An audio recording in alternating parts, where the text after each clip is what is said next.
Coming up on the Watchman, Israel strikes in Damascus for the first time in over a month. Plus, Recep Erdogan, the radical president of Turkey, bans all trade with Israel. This NATO member nation taking a very dark turn. Get all the breaking details next.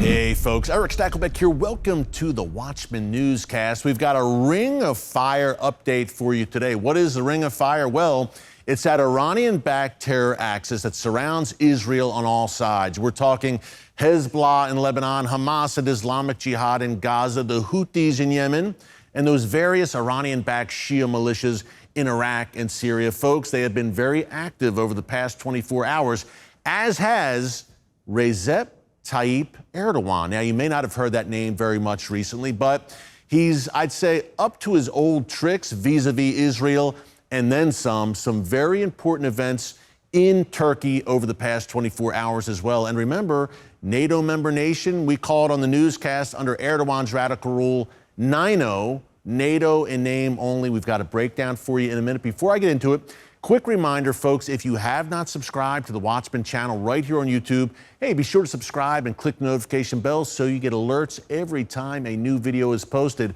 Hard to believe, but we're fast approaching 1 million subscribers for such a time as this. And I say that not for our glory or our edification, but because we seek to be a platform for truth in times that the prophet Isaiah described very accurately, where good is called evil and evil is called good. We're cutting through the clutter, and all from a biblical perspective. So be sure to subscribe. We'd love to have you here every day as watchmen and women on the wall. Okay, breaking news.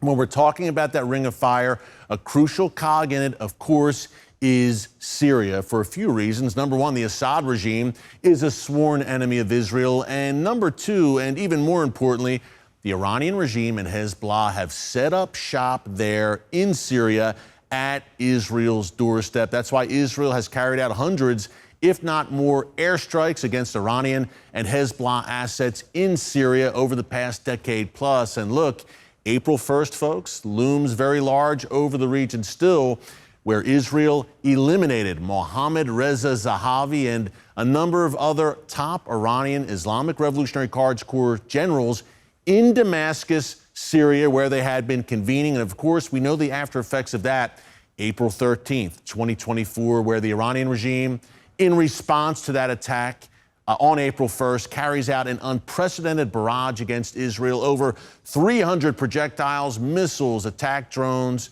that Israel and its allies, miraculously, by the way, intercepted at a 99% clip. That brings us all to the events overnight, May 3rd, early Friday morning, where Israel, for the first time since that April 1st strike, carried out a major strike yet again near Damascus. Now, the target this time was a building, a Syrian security services building, basically controlled by the Assad regime, but which had the double purpose of being used by Hezbollah as a base of operations. So Israel struck this building reportedly. Israel does not confirm or deny, that is their MO, struck this building and reportedly wounded some 8 Syrian regime soldiers. Now, we don't expect here, folks, the kind of response that we saw obviously in the wake of April 1st, where Iran felt like it had to respond and they launched this all-out barrage at Israel. We don't expect that.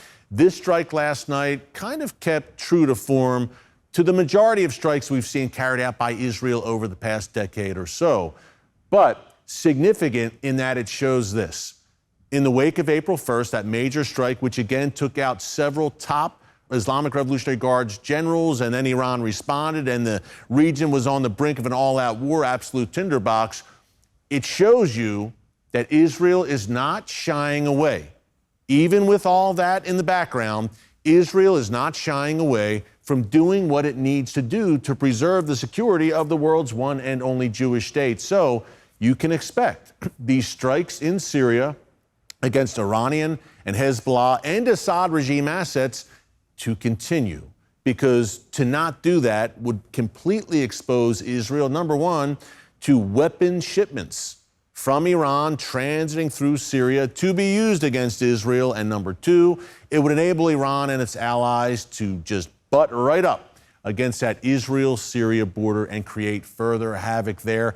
That's a non-starter for Israel. It's an absolute red line. So expect those strikes in Syria to continue. Okay, as we take a tour around that ring of fire, number two, Hezbollah. Today, as I come to you Friday, May 3rd, as Shabbat has already begun in Israel, Hezbollah today launched another 10 rockets and also some attack drones at northern Israel. So the status quo, a very violent status quo, continues there on the Israel-Lebanon border, where Hezbollah is firing rockets, missiles, and drones. Israel is responding with some pretty heavy airstrikes, by the way, that have gone deeper into Lebanon as the weeks have gone on. And folks, all of this, of course, is leading up to what we've called here in the newscast the coming Great Northern War. Eventually, Israel will be forced to face off with Hezbollah in a major way to the north.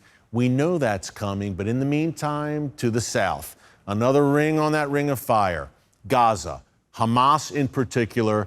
Right now, Israel reportedly has laid down the gauntlet to Hamas. Israeli leaders are saying, look, you have 1 week to either agree to a ceasefire and release hostages, or we're coming into Rafah, of course, that last stronghold for Hamas fighters. So, folks, there you have it. 1 week, an ultimatum has reportedly been given by Israel. 1 week for Hamas either to give up a good amount of those hostages, at least 30 to 40, according to most reports out of the region, or Hamas rejects the ceasefire offer out of hand. And then we have an intensification of things in Gaza where Israel says, okay, now we are truly going into Rafah to finish the job of crushing Hamas decisively once and for all. So that's the Gaza ring. And then the last ring that we need to mention, the Houthis in Yemen. Remember them? They're still very, very active, causing havoc against shipping in the Red Sea. Well, now this Iranian-backed terror proxy based in Yemen is threatening to strike shipping in the Mediterranean Sea as well.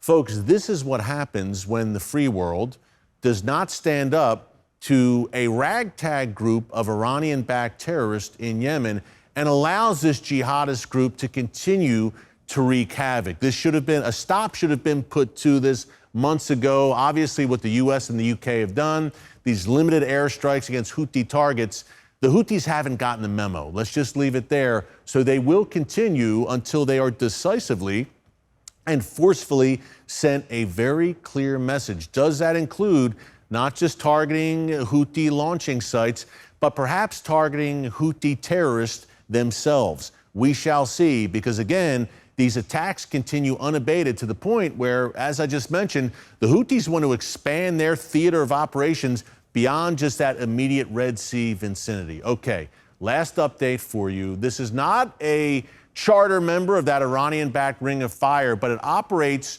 at times in tandem with and parallel to, certainly in agreement with that Ring of Fire. And I'm talking about Turkey. Now, folks, we've documented here for you over the years on the Watchman Newscast the radical turn under Recep Tayyip Erdogan, the Turkish tyrant. It really intensified as well over the past few months with his all-out, full-throated support for Hamas, calling Hamas freedom fighters, holy warriors, calling Israel a terrorist state. The list goes on.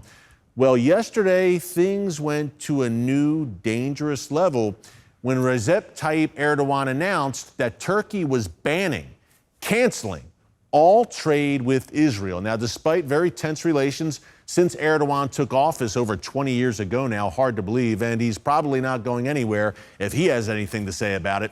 Despite all that, Turkey and Israel continue to have pretty solid trade relations and are pretty major trade partners, and that totals into the billions of dollars each year. So this is a major step. For the first time in almost 76 years, Turkey cutting trade ties with Israel. Here's what Erdogan had to say about that. Tüm Batı İsrail'e çalışıyor. Başta Amerika olmak üzere bunlar hep İsrail'e çalışıyorlar.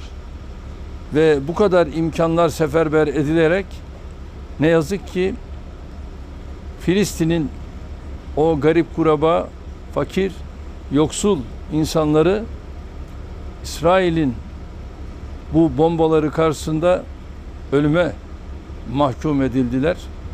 Ve bunun karşısında artık biz daha sabredemezdik ve adımlarımızı attık. Aramızda 9,5 milyar dolarlık bir ticaret hacmi vardı.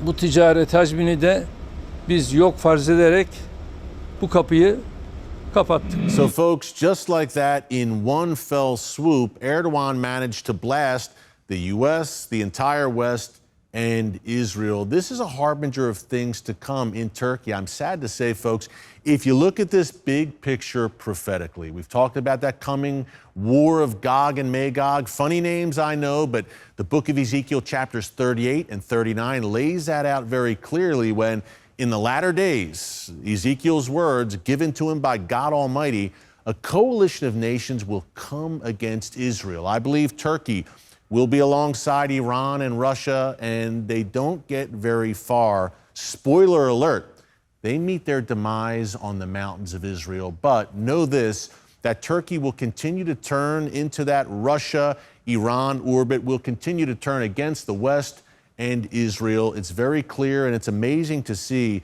the prophetic chess pieces moving on the board. Hey, quick reminder before we go, make sure to tune in to my brand new TBN show, Stakelbeck Tonight, every weeknight, Monday through Friday, 7:30 p.m. Eastern Time, with a re-air every night at 10:30 p.m. Eastern Time. If you love the content we're covering here on The Watchman, you will love our brand new nightly show, Stakelbeck Tonight.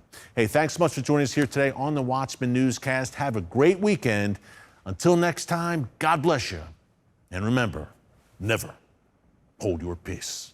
Hey everyone, thanks for checking out the Watchman Newscast. Make sure you hit the subscribe button so you never miss an upload, and tap the bell icon so you're notified every time a new video is posted. And don't forget to share your thoughts, insights, and comments below. Thanks for watching. We'll see you back here tomorrow.